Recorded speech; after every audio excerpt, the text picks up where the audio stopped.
Middag, Saartjie die Bosveld bypie. Hier by ons is dit bietjie bewolk en dit is bietjie koelerig, maar die koeler weer is vir my so lekker. Nou vandag se storieetjie is 'n bietjie op 'n ligter trant.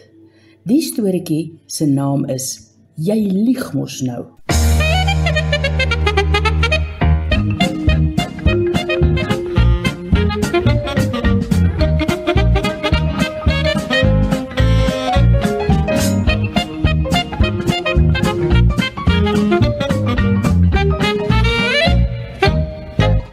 Kyk, as 'n matrikulant voor jou staan, oë koel rondgetrek soos 'n emoji, en hy antwoord jou met die onskuld van 'n maagd, hoekom sal ek nou vir ma lieg? Dan, my mens, moet al die gevaarligte in jou kop afgaan. Of is dit nou aangaan? Ewenwel, as die einste rebelse tiener sy permanente staat van prokrastinasie versaak, en op 'n maandagoggend stiptelik sonder klaaglied die huis verlaat, kan jy maar weet, die agterdog hang swaar en warm, soos 'n boontjiesop poep onder 'n donskombers my hele kombuis vol. Wat dit vooraf gegaan het, is die ontdekking van 'n tienervlek op die regter agterhoek van my mooiste, enigste vervoermiddel, moerse duik, meegaande 'n nie verklaring daarvan deur genoemde tiener, vanselfsprekend. Ook die totale ontkenning van die daad toe ek hom konfronteer. Dit is nou waar dinge interessant raak. Hy lieg mos nou. So wat doen ek nou? Ek besluit om hom in sy eie sous te laat borrel. Dus plant ek doeteenvoudig die kleinste klein twyfelsaadjie. Na skool stap hy ewe niks vermoedend die kombuis in, op soek na innerlike versterking, toe ek so terloops noem.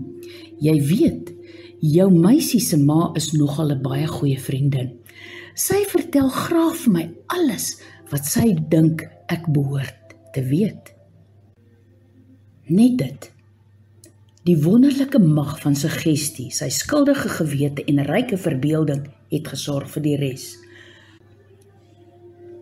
Voor ek kon sê middagete, tuimel die hele oes aartappels sakkie vir sakkie oor sy lippe. Iets van 'n handrem wat per ongeluk losgeraak het, ek kan net dink. Eindig die hartseer storie, emoji oogies en al, met moet asseblief nie vir pa sê nie. Splinter nuwe dilemma. Die kind vra nou basies vir my om saam te lieg. My ma sê altyd dat die lewe nie aldag lekker is nie, maar ons kan darm nie kla van verveling nie. In my agterkop voeg ek ewe meewarig by. Ja, wie het 7de laan nodig as jou van Pieterse is? Terug by my dilemma. My reeds sag wordende moederhart. Onthou nou van die emoji oogies en als, nê? Aan die een kant, my sin vir wat reg is en wat ek my kind hierdeur wil leer, aan die ander kant. En dan is daar nou nog die minuskiele ou feitjie dat ek nie vir my man kan lieg nie. Kon nog nooit, wou nog nooit.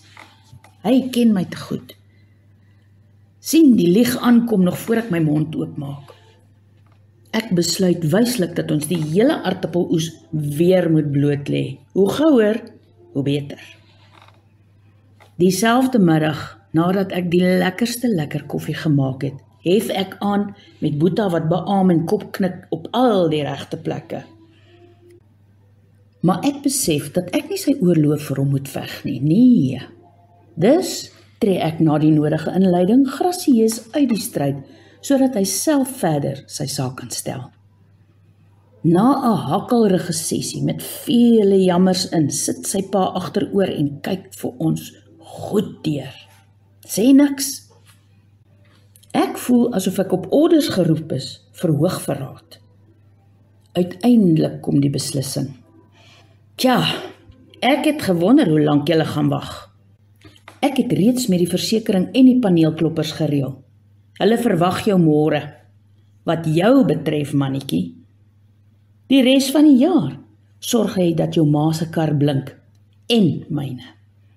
En dan moet ons reël vir jou om 'n bestuurslisensie te kry. En ek waardeer jou eerlikheid. Dankie. Die saak was afgehandel. Ons lag steeds vandag daaroor, maar my moederhart is dankbaar dat die tienervlek kon agterbly op my motor. En om die regte ding te doen, kon as wenner uit die stryd tree. Daar sy vriende, geniet julle naweek verder. Ons gesels weer.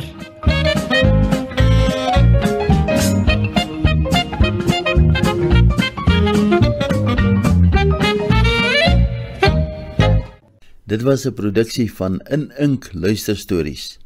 As jy daarvan gehou het, volg gerus ons kanaal deur die subscribe knoppie hieronder te druk. Lewer asseblief ook kommentaar op die stories en vertel vir ons wat jy daarvan gedink het.